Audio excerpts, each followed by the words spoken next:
I'm Corbett Wall with DV Auction, here with your feeder flash for Wednesday, April the 25th, and we're getting into the time of year, which it always does, but certain times of the year more than others, but the condition of these feeder cattle and calves really counts.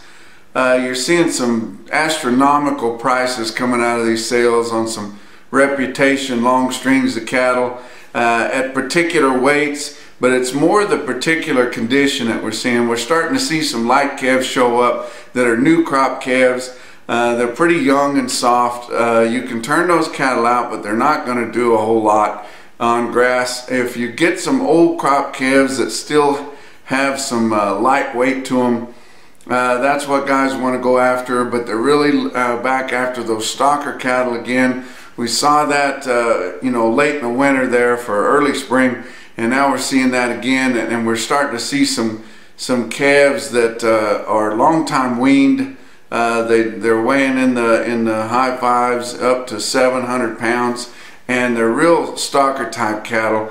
They're not true yearlings, of course, but they are long time weaned and have been away from their mothers and been on their own for long enough that they'll really go to town on some of this grass that you can turn them out on. And then on the yearling side, there's very few green yearlings out there, because what would they have come off of unless you had some stockpiled fescue through the Midwest there, Missouri and Iowa and places, or if you had some irrigated wheat, or you had not very many cattle turned out on way too much dryland wheat, you might have some green type yearling cattle. But a lot of the yearling cattle that are coming to town, the big feeders, have been heavily backgrounded in some type of a grow yard.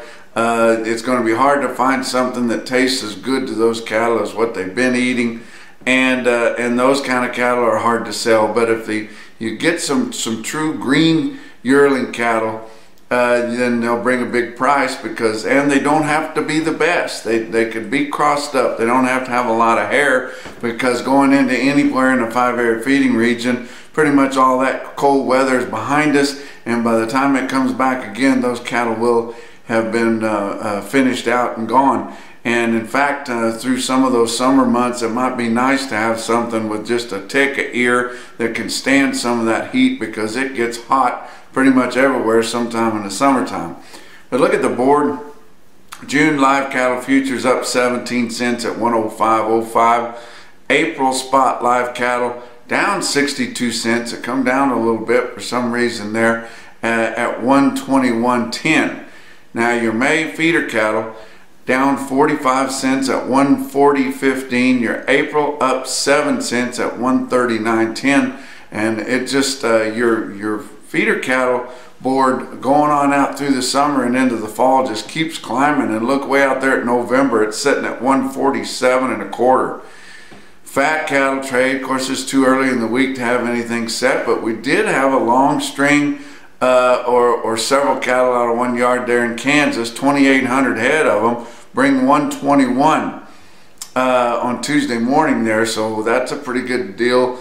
That could be steady, could be a buck lower, but selling that early, it's given us reason to think we're going to hold at least steady, and we should, the way that these packers want to step up the chain speeds. Your box beef cutout values have bottomed out now, and they're rising rapidly. So your packers are really wanting to get in on some of this. The Fed Cattle Exchange has got 3,200 head on their online timed video sale, or internet sale I should say.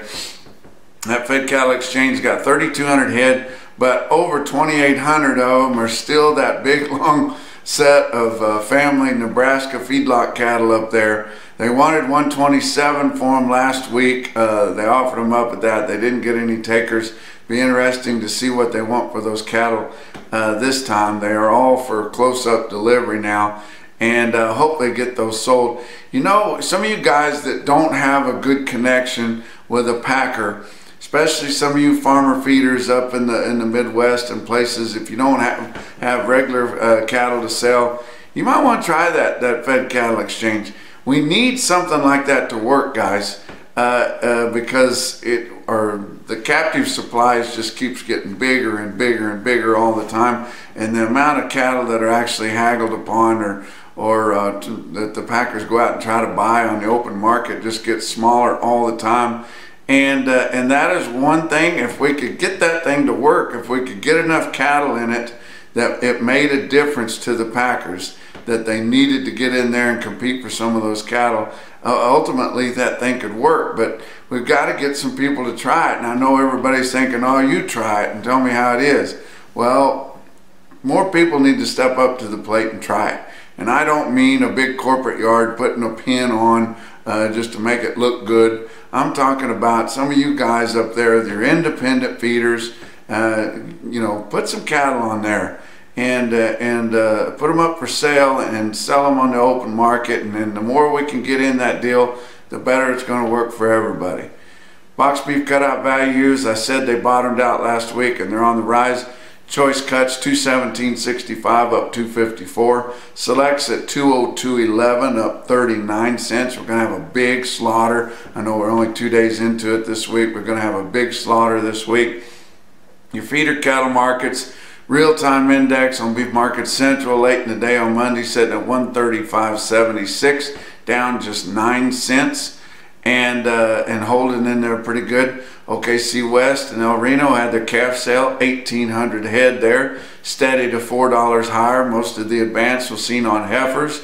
Ozarks Regional Stockyards in West Plains, Missouri, 3,350 head there, steady to $5 higher. Most of the advance there seen on big steers weighing over 600 pounds.